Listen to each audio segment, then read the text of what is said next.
Good evening. My name is Cindy Kilmer. My address is on file with the clerk. Thank you, Mrs. Wall, Mrs. Jackson, and Dr. Lateef for placing mandatory weekly testing on the agenda for tonight.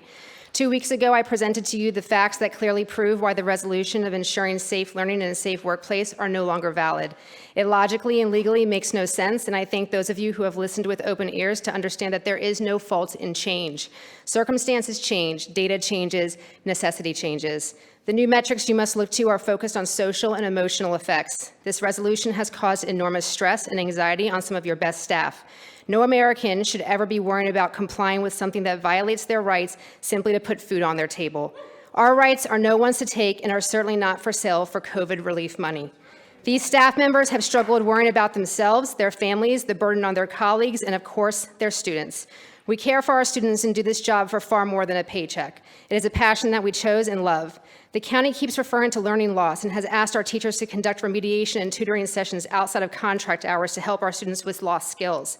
This is so contradictory when you consider the hundreds of certified teachers that this resolution would remove from the classroom. Our students need a return to normalcy, not more disruption.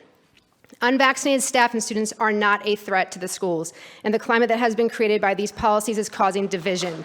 It is no one's business to know a person's vaccination status.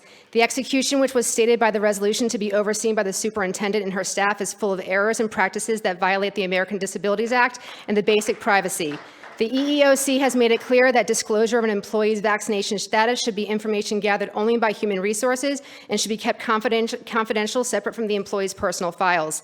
Principals are being emailed weekly reports listing staff that must test, and the testing locations are at schools in plain sight of students, staff, and parents.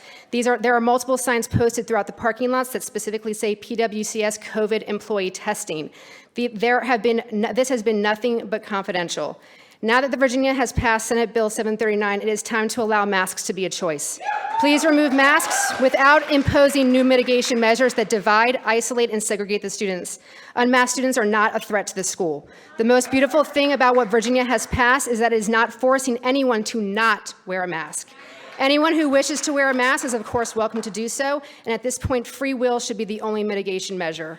Stop contract tracing your students. 97% of students who have gone home due to COVID contact tracing never become positive.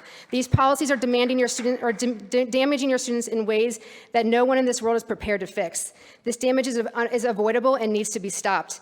The need to reverse COVID protocols become evident when counties like Fauquier, literally miles away, have removed masks, stopped contact tracing, and do not test their teachers. COVID is not smart enough to stop at the border between Prince William and Fauquier. Tonight, please reverse the weekly staff testing. Please begin dialogue that moves towards providing your students and staff the ability to attend school at the discretion of their own personal mitigation. Thank you.